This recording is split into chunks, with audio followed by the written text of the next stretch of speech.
हाँ बेटा, आज शुरू कर रहे हैं थर्ड यूनिट, तीसरी यूनिट। मार्केट, बाजार। बाजार वो होता है जहां पर सामान बिकते हैं। बाजार का मतलब ये नहीं कि कोई एक स्थान हो, कोई एक ग्राउंड हो, कोई एक रोड हो। ऐसा नहीं है। अगर हम फोन से भी माल लेते बेचते हैं, गुड्स परचेज और सेल करते हैं, वो भी मार्केट है। कोई जरूरी नहीं कि एक स्थान हो। समझे सुरती बेटा? कोई जरूरी नहीं कि एक प्लेस हो। ठीक है, तो मार्केट। अब मार्केट में आता है, सबसे पहले तुम लोग के सिलेबस में है परफेक्ट कंपटीशन, पूर्ण प्रतियोगिता। पहला है पूर्ण प्रतियोगिता, परफेक्ट कंपटीशन।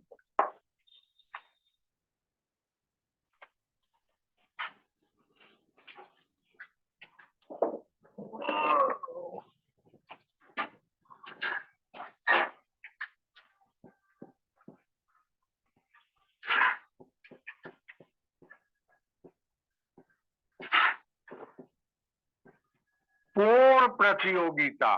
पूर्ण प्रतियोगिता का मतलब जहां पूरी तरीके से प्रतियोगिता हो, कंपटीशन हो।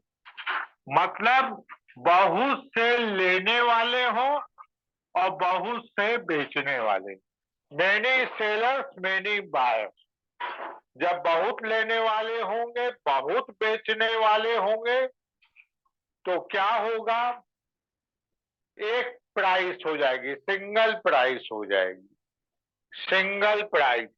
क्योंकि उस प्राइस से ऊपर कोई बेचेगा तो कस्टमर उसके पास नहीं जाएंगे। जैसे मान लो 10 रुपए पालक का दाम है, कोई 12 बेचना चाहे तो उसके पास कस्टमर नहीं जाएंगे। इसी तरह 10 रुपए पालक का दाम है और कोई 8 रुपए में खरीदना चाहे तो उसको नहीं मिलेगा। नहीं समझी? ये हमारी परफेक्ट कंपटीशन है। परफेक्ट कंपटीशन की कैरेक्टरिस्टिक्स क्या है, विशेषताएं?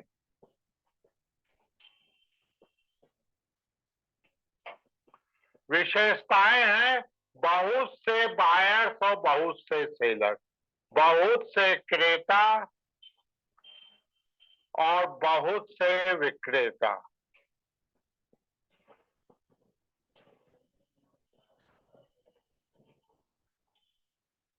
एक समरूप वस्तु, होमोजीनियस गुड्स, एक किस्म की वस्तु। अगर पालक है तो पालक ही बिक रही है। ऐसा नहीं है कि सरसों का साग बिके। एक किस्म की वस्तु। ठीक है, एक किस्म की वस्तु, एक प्रकार की वस्तु। नंबर तीसरा, साधनों में गतिशीलता हो, उत्पादन के साधनों में गतिशीलता हो। फैक्टर ऑफ प्रोडक्शन में मोबिलिटी हो। मतलब जो लेबर बना रहा है या जो कैपिटलिस्ट पैसा लगा रहा है, अगर वो इलाहाबाद में है तो कानपुर जा सकता है वो लेबर, वह कैपिटलिस्ट भी कानपुर जा सकता है। मोबिलिटी हो, गतिशीलता हो। सुरती क्या हो? मोबिलिटी, वर्तिका, गतिशीलता हो। ठीक है। चौथी कैरेक्टरिस्टिक क्या है, चौथी विशेषता क्या है?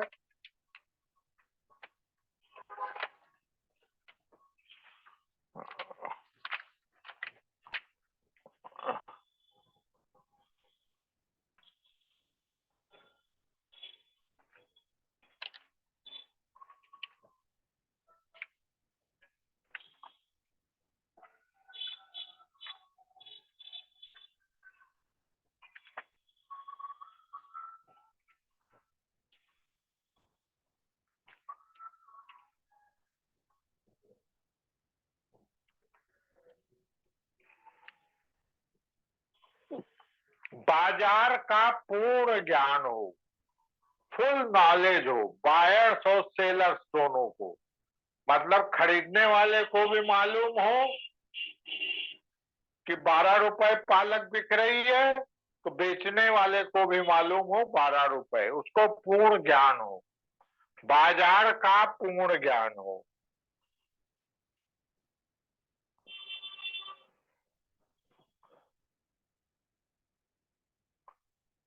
परफेक्ट नॉलेज हो। नेक्स्ट है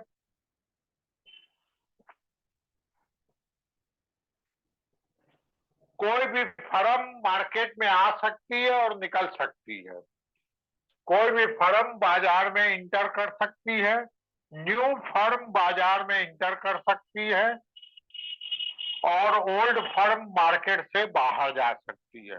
कोई रोक नहीं सकता, किसी भी फर्म को आने और जाने से कोई नहीं सकता।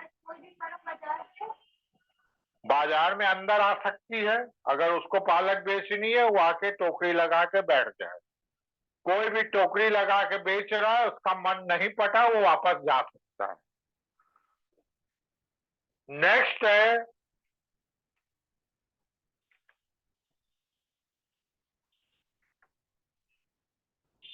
कोई ट्रांसपोर्टेशन कॉस्ट नहीं है, परिवहन लागत नहीं है, परिवहन लागत नहीं है, ट्रांसपोर्टेशन कॉस्ट नहीं है। मतलब जो भी सामान बिक रहा है वहीं बन रहा है, किसी प्रकार के ट्रक और डीसीएम की जरूरत नहीं पड़ रही, कोई परिवहन कॉस्ट नहीं है। ठीक, ये कैरेक्टरिस्टिक्स है परफेक्ट कंपटीशन की। अब चूंकि एक प्राइस होती है, एक कीमत होती है, कोई उस कीमत को न बढ़ा सकता है न घटा सकता है। तो अगर प्राइस एक है, कीमत एक है, तो औसत आय और सीमांत आय एक होगी, एवरेज रेवेन्यू और मार्जिनल रेवेन्यू एक होगी। अगर प्राइस जो होगी वही एआर होगी, वही एमआर, जो कीमत होगी वही औसत आय होगी और वही सीमांत आय होगी। औसत आय जानते हो, एवरेज, मार्जिनल एक एक्स्ट्रा किताब बेचने से कितना मिला। अब एक एग्जाम्पल द्वारा समझा रहे हैं। मान लो एक किताब बेची जा रही है, उस किताब का दाम है, प्राइस है, ठीक है, पहली किताब की प्राइस है 5 रुपए, कितनी है। अब दूसरी किताब बेची जाएगी, वो भी 5 रुपए की होगी, क्योंकि हर किताब की प्राइस एक है। तीसरी बेची जाएगी, उसकी भी 5 होगी, चौथी की भी 5 होगी, पांचवी की भी 5 होगी। क्लियर। अब इसका टोटल करते जाए तो कुल आय मिलेगी, total revenue, total sale. T R क्या होगा, टोटल रेवेन्यू। हाँ बेटा, पहली बुक 5 रुपए की बिक रही थी, उसके पहले कोई बुक नहीं बिक रही थी, तो इसकी टोटल रेवेन्यू 5 ही रहेगी। क्यों 5 रहेगी, 0 + 5 = 5, पहले 0 थी फिर 5 हो गई। दूसरी बुक 5 + 5, शाबाश बेटा, 10। तीसरी हो गई 10 + 5, 15। चौथी हो गई 15 + 5, और पांचवी हो गई 20 + 5, 25। ये टोटल रेवेन्यू हो गई, कुल आय क्या हो गई। अब हम औसत आय निकालेंगे, एवरेज रेवेन्यू, कि एक बुक एवरेज में कितने में बिक रही, एवरेज रेवेन्यू।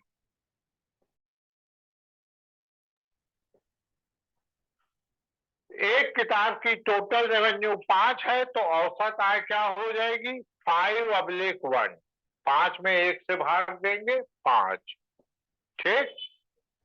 दूसरी किताब की औसत रेवेन्यू क्या हो गई, 10/2 बराबर 5। तीसरी की हो गई 15/3 बराबर 5। चौथी की हो गई 20/4 बराबर 5। पांचवी की हो गई 25/5 इक्वल टू 5। तो एवरेज रेवेन्यू भी प्राइस के बराबर है। कीमत और औसत आय बराबर है। सीमांत आय भी बराबर होती है। मार्जिनल रेवेन्यू क्या होती है? सीमांत आय कुल रेवेन्यू में से पिछली कुल रेवेन्यू माइनस करते हैं। जो वर्तमान कुल आय है उसमें से पुरानी कुल आय माइनस। पहली बुक में वर्तमान कुल आय 5 है और पहली कुल आय 0 है, 5। दूसरे बुक की कुल आय है 10 और पहली तो कुल आय है 5, 5। तीसरे की 15 - 5 equal to 10। 20 - 5 equal to, sorry बेटा,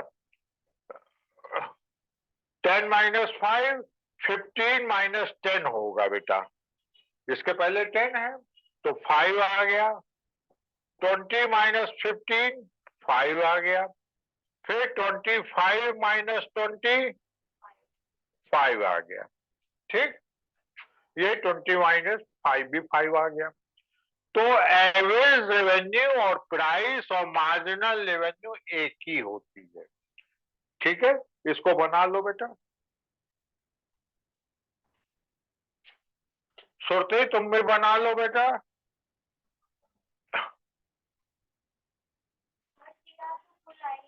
हाँ, कुल आय, टोटल रेवेन्यू।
ठीक बेटा। अब अगर इसको चित्र के रूप में दिखाएं, डायग्राम के रूप में दिखाएं, तो देखो बेटा, चित्र इस तरह बनेगा, डायग्राम इस तरह बनेगा। ये ओ वाई अक्ष है, ओ वाई एक्सेस है, ये ओ एक्स एक्सेस है? प्राइस है 5 रुपीज। कितनी प्राइस है? किताब की प्राइस कितनी है? तो ये लाइन प्राइस हो गई, एआर हो गई, एमआर हो गई। कीमत, औसत आय, सीमांत आय 5 रुपए, तीनों बराबर है। देख चुकी हो? नहीं देख चुकी हो? अच्छा, अब सवाल उठता है, ये जो प्राइस है ये प्राइस टेकर है, प्राइस लेने वाली है। कोई भी नई फर्म आएगी वो 5 रुपए में किताब खरीदेगी और बेचेगी। वो प्राइस को लेगी, निर्धारित नहीं कर रही है, लेगी। पालक 12 रुपए बिक रही है तो जो भी पालक बेचने आएगा वो 12 रुपए स्वीकार कर लेगा। लेकिन प्राइस डिटरमिन कैसे होती है, प्राइस निर्धारित कैसे होती है? प्राइस डिटरमिन होती है इंडस्ट्री द्वारा, उद्योग द्वारा। अब उद्योग का मतलब फैक्ट्री नहीं है, उद्योग का मतलब कारखाना नहीं है। जब कई फर्में एक साथ हो जाती हैं उसको हम इंडस्ट्री कहते हैं, उसको हम उद्योग कहते हैं। अब अगर हम इधर उद्योग ले ले इंडस्ट्री ले ले, तो उद्योग में, इंडस्ट्री में जो प्राइस डिटरमिन होती है, जो प्राइस निर्धारित होती है, वो मांग और पूर्ति द्वारा, काहे के द्वारा? ये मांग वक्र है और ये पूर्ति, जहां एक दूसरे को काटेंगे वहीं पे प्राइस डिटरमिन। मान लो ई बिंदु पे काट रहे हैं तो प्राइस 5 रुपए डिटरमिन हो गई। कितनी निर्धारित हुई? इंडस्ट्री में। इंडस्ट्री का मतलब कई फर्में मिलके इंडस्ट्री होगी। अब फर्म ए आई, उसने 5 रुपए प्राइस स्वीकार कर ली। क्या कर ली? एक्सेप्ट कर ली। अब नई फर्म आई तो वो भी 5 रुपए स्वीकार करेगी, कोई उसके पास चारा नहीं है। अगर फर्म बी आ गई, सपोज करो ये फर्म ए थी और फर्म बी आ गई, वो भी 5 रुपए स्वीकार कर लेगी। समझे? तो फर्म प्राइस टेकर होती है, प्राइस स्वीकार करने वाली, न कि प्राइस निर्धारण करने वाली। क्यों श्रुति? फर्म प्राइस टेकर होती है कि डिटर्मिनेट होती है? सर प्राइस टेकर होती है। शाबाश। अब आते हैं, जो क्वेश्चन आता है तुम लोग का, प्राइस एंड आउटपुट डिटर्मिनेशन, कीमत और उत्पादन का निर्धारण, कीमत और उत्पादन का निर्धारण, प्राइस एंड आउटपुट डिटर्मिनेशन, कीमत एवं उत्पादन का निर्धारण पूर्ण प्रतियोगिता में।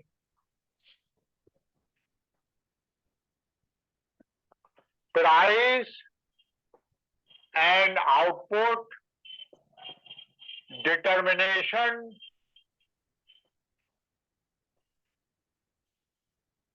In perfect competition, in perfect competition. ठीक है? ठीक है। अब चूंकि ये चित्र था, ये प्राइस थी 5 रुपीज। क्या थी? प्राइस थी 5 रुपीज। यही एवरेज रेवेन्यू थी, यही एमआर थी।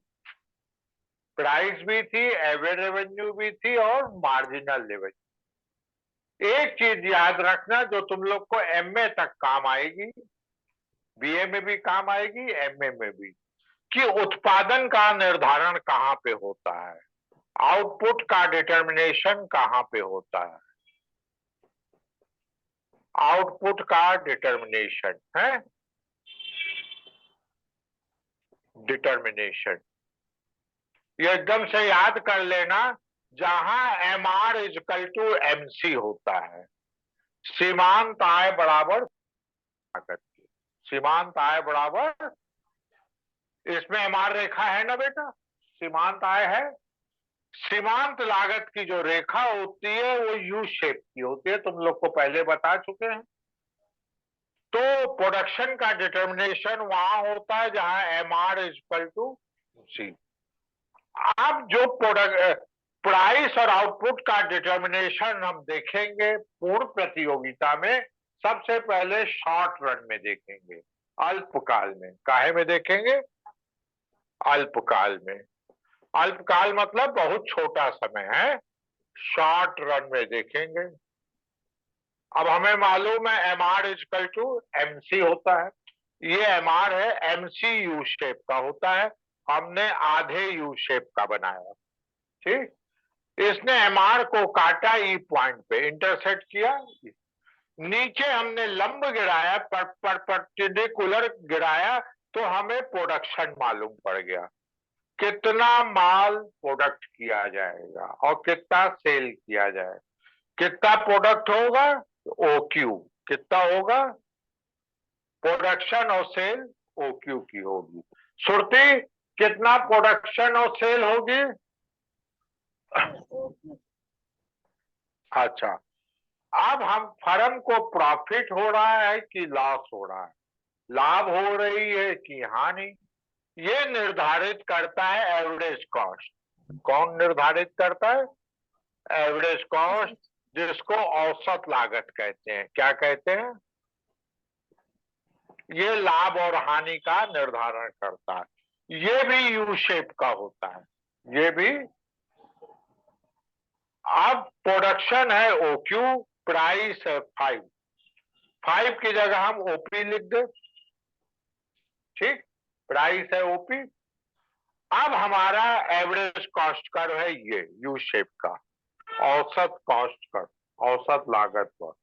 ये जहां पे लंब को काटेगा, लंब को काटेगा, इस वक्र से मतलब नहीं, परपेंडिकुलर को इंटरसेक्ट करेगा, वहां से हम लाइन खींच देंगे, ठीक। तो फर्म का प्रॉफिट हो गया, यहां नाम रख देंगे PEGL, कोई भी नाम रख दिया। ये लाभ हो गया। क्या हो गया? फर्म को कितना लाभ हो रहा है? PEGL। कितना प्रॉफिट हो रहा है? जितना भी बॉक्स का एरिया है वो प्रॉफिट है, जितना भी संदूक का एरिया है वो प्रॉफिट है। तो फर्म को प्रॉफिट हो रहा है LPEG, चाहे PLGE कहो, चाहे जिधर से घुमा के कहो, PLEG। फर्म को प्रॉफिट हो रहा है PLEG। चूंकि ये ज्यादा प्रॉफिट है, चूंकि ये ज्यादा प्रॉफिट है, तो इसको हम असामान्य लाभ कहते हैं। क्या कहते हैं? असामान्य लाभ। असामान्य लाभ मतलब सामान्य से ज्यादा है, या जिसको इंग्लिश में बोलते हैं एबनॉर्मल प्रॉफिट। क्या बोलते हैं? एबनॉर्मल। हाँ, मतलब ज्यादा प्रॉफिट। तो एबनॉर्मल प्रॉफिट है PLG। PLG। अब अगर हम इसको देखें तो कुल बिक्री से कितनी आय हो रही है, कुल सेल से कितनी। OQ माल बिक रहा है और प्राइस OP है। OQ इंटू OP, OQ का गुणा OP से कर दे, तो टोटल रेवेन्यू हो गई OPEQ। जब हम क्षेत्रफल निकालते हैं, एरिया निकालते हैं, तो लंब गुणे आधार से गुणा करते हैं। OQ का गुणा OP से किया, तो कुल टोटल रेवेन्यू है, कुल आय है OPEQ। तो सुरती कुल आय कितनी है?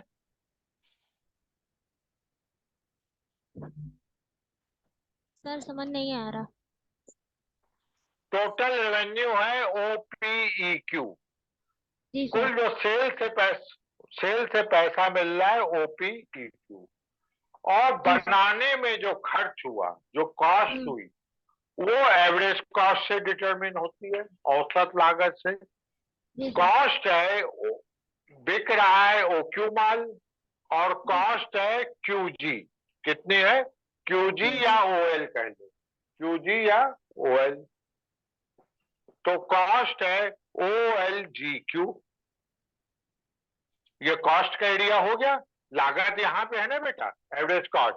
तो कॉस्ट हो गई OQGL, टोटल कॉस्ट हो गई OQGL।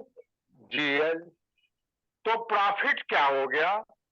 प्रॉफिट निकालो या लाभ निकालो। प्रॉफिट होता है TR minus TC, total revenue minus total cost. Total revenue है OPEQ, OPEQ minus total cost है OQGL। मतलब इसमें से इसको घटा दें, इसमें से इसको माइनस कर दें, तो बीच का हिस्सा बचेगा। तो प्रॉफिट हुआ PLG। प्रॉफिट क्या हुआ? लाभ हुआ PLG। क्यों सुरती, प्रॉफिट कितना हुआ? Sir PLGE। जी शाबाश। ये फर्स्ट सिचुएशन है, फर्स्ट कंडीशन। शॉर्ट रन की, अल्पकाल में, कि अल्पकाल में फर्म को असामान्य लाभ हो सकता है, एबनॉर्मल प्रॉफिट हो सकता है, उसको बहुत ज्यादा लाभ मिल रहा है। तो वर्तिका, अगर फर्म को बहुत ज्यादा लाभ मिल रहा है तो मार्केट में उत्पादन करती रहेगी कि छोड़ के चल देगी? करती रहेगी, प्रोडक्शन करती है। तो फर्स्ट सिचुएशन है एबनॉर्मल प्रॉफिट। दूसरी सिचुएशन है नॉर्मल प्रॉफिट, सामान्य लाभ।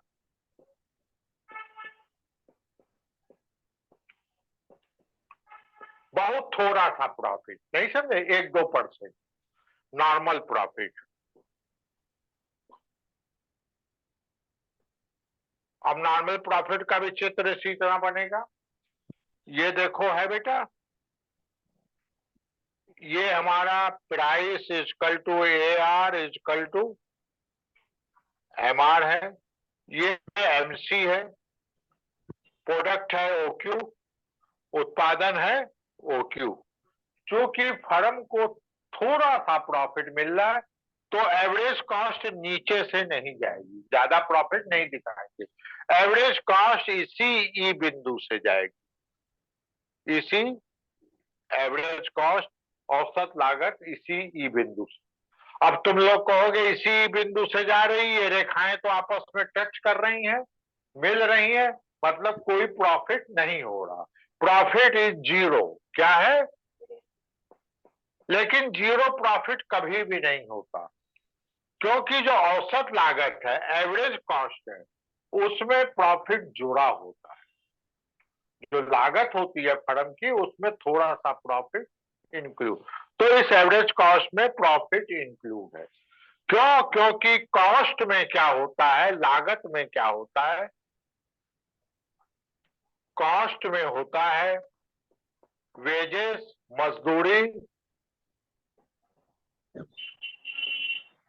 प्लस ब्याज, इंटरेस्ट प्लस लगान, किराया, रेंट, और चौथा प्रॉफिट, लाभ। ये चीज जुड़ी होती है कॉस्ट में, है लागत में, ये चारों चीजें जुड़ी होती हैं। तो एवरेज कॉस्ट में भी जुड़ी होंगी, जब कॉस्ट में जुड़ी है तो एवरेज। तो यहाँ फर्म को जीरो प्रॉफिट नहीं हो रहा, नॉर्मल प्रॉफिट हो रहा है, सामान्य लाभ, बहुत थोड़ा सा लाभ। कैसे मालूम? कि एवरेज कॉस्ट में छिपा हुआ है, एवरेज कॉस्ट में छिपा हुआ है। सुरती, यहाँ पे फर्म को नॉर्मल प्रॉफिट हो रहा है कि जीरो प्रॉफिट हो रहा है? सर नॉर्मल प्रॉफिट हो रहा। इसको बना लो वर्तिका, नॉर्मल प्रॉफिट का डायग्राम। हाँ बिल्कुल आएगा बेटा, हाँ तुमको बनाना पड़ेगा, पेपर में बन के नहीं आएगा। हाँ बिल्कुल, ये परफेक्ट कंप्लीशन हर बार पूछा जाता है। हाँ, इसको दो न दो डायग्राम जरूर देना। हाँ टेबल नहीं, वो तो हमने समझाने के लिए टेबल बनाई है, डायग्राम देना जरूरी है।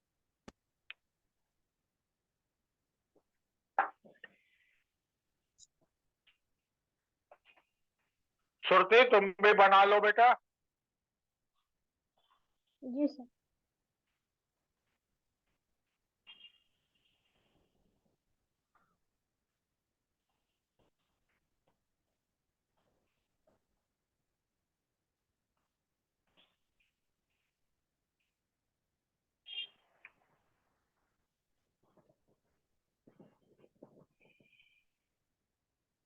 ठीक, प्रॉफिट वाला डायग्राम हमने मिटा दिया था, उसको भी बना लो, लाभ वाला है, एबनॉर्मल प्रॉफिट वाला, असामान्य लाभ वाला, असामान्य लाभ है जो हमने पहले बताया, वो इस तरह होता। देखो डायग्राम बनाने का तरीका सीख लो, ये लाइन खींच लो, P equal to AR equal to MR है, फिर मार्जिनल कॉस्ट की लाइन खींचो, MC की।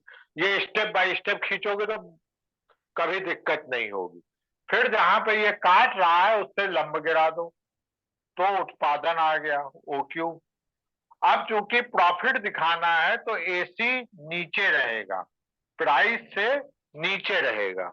ये एवरेज कॉस्ट हो गई, और ये लंब लंब से इसको मिला दिया, ये लाभ हो गया।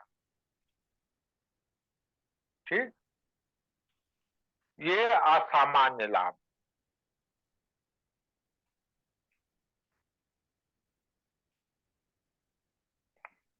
Abnormal profit. हाँ बेटा,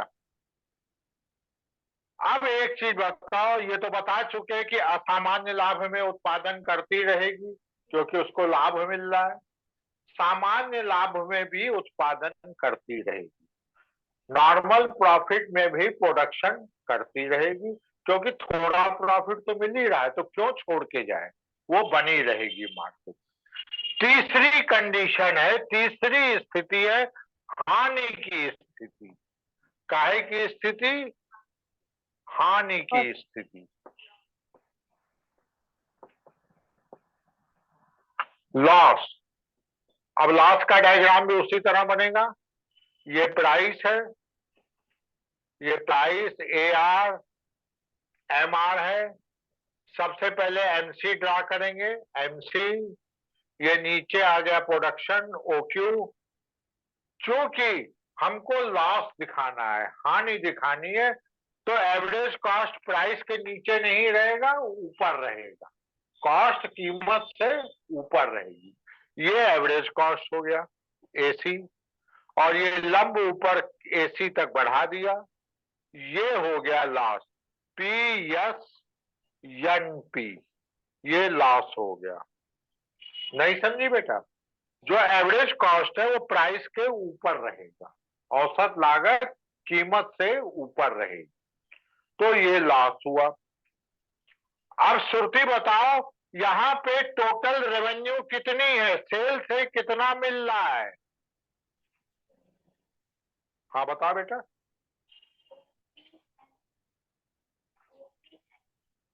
नहीं बेटा, ये तो कॉस्ट है, बनाने में जो खर्च हो रहा है, ओ एस एन क्यू। ये तो कॉस्ट है, लागत की रेखा है ना बेटा। बनाने में जो खर्च हो रहा है, S O S N Q. बेचने में जो बेचना है वो प्राइस से होता है, प्राइस होता है। तो बेचने में कितना मिल रहा है, ओपी जी क्यू। तो बीच का हिस्सा लॉस हो गया, बीच का हिस्सा लॉस हो गया। सुरती, कितना लॉस हुआ? सर पीजी का हाँ सर बेटा, लॉस ओपी बताओ। सर ओपी जी जी क्यू लॉस हो रहा है सर। नहीं बेटा, OP G Q total revenue है जो उसको बेचने से मिल रही है, और टोटल कॉस्ट है ओ एस एन क्यू। तो बीच का हिस्सा लॉस हुआ, पीजी एन पीजी एस। जी PG sir. N S loss हुआ। कितना लॉस हुआ Shruti? PG N S sir loss हो रहा है। ठीक, क्लियर। तो सर तीनों मिटाइएगा नहीं बस। सिचुएशन हो। हाँ बना लो बेटा, बना लो तुम भी।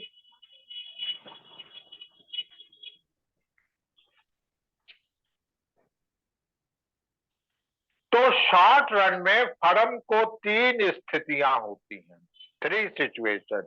एबनॉर्मल प्रॉफिट, असामान्य लाभ, बहुत ज्यादा लाभ, तो भी उत्पादन करेगी, प्रोडक्शन करेगी।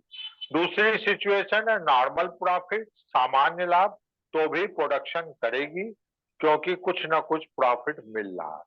तीसरी सिचुएशन है लॉस की, हानि की। तो यहां हम बताना चाहेंगे लॉस में भी प्रोडक्शन करेगी। इसलिए करेगी कि छोटा समय है। आज हम पालक लाए हैं, हमें नुकसान हो रहा है 50 रुपए का, लेकिन हमें उम्मीद है कल हम पालक फिर ले आएंगे तो हो सकता है 100 रुपए बच जाए। छोटा समय है ना, 1 घंटा 2 घंटा, एक दिन 2 दिन का, लंबे समय तक लॉस नहीं है, लॉन्ग टाइम तक लॉस नहीं है। तो हम होपफुल रहेंगे, आशावादी रहेंगे कि आज पालक बेचने से नुकसान है, कल फिर पालक लाएंगे तो फायदा हो जाएगा। क्यों फायदा हो सकता है? कल अगर हम पालक लाएंगे तो हो सकता है कल कीमत बढ़ जाए, प्राइस बढ़ जाए और हमें प्रॉफिट मिल जाए, नहीं समझे?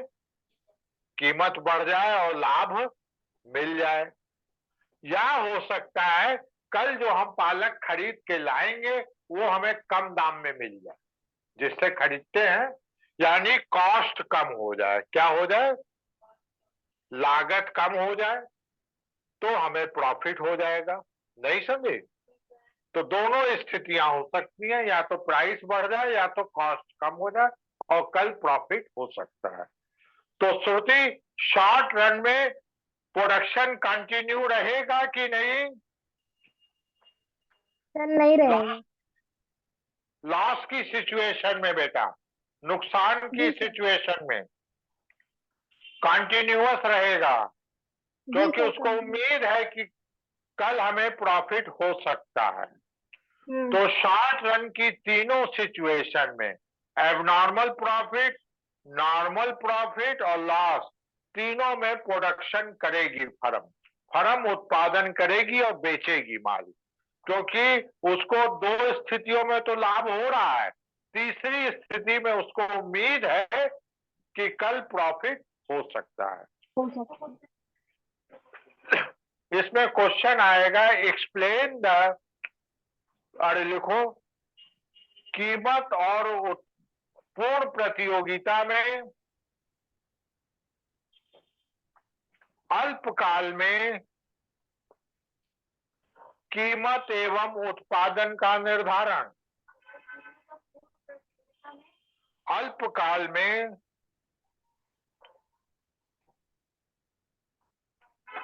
कीमत एवं उत्पादन का निर्धारण, इंग्लिश वाले लिख लें, price and output determination in perfect competition in short run. अल्पकाल में अगर लंबे समय तक उसको लॉस होगा तो भाग जाएगी, साल भर अगर लॉस होगा तो भाग जाएगी, लॉन्ग रन में भाग जाएगी।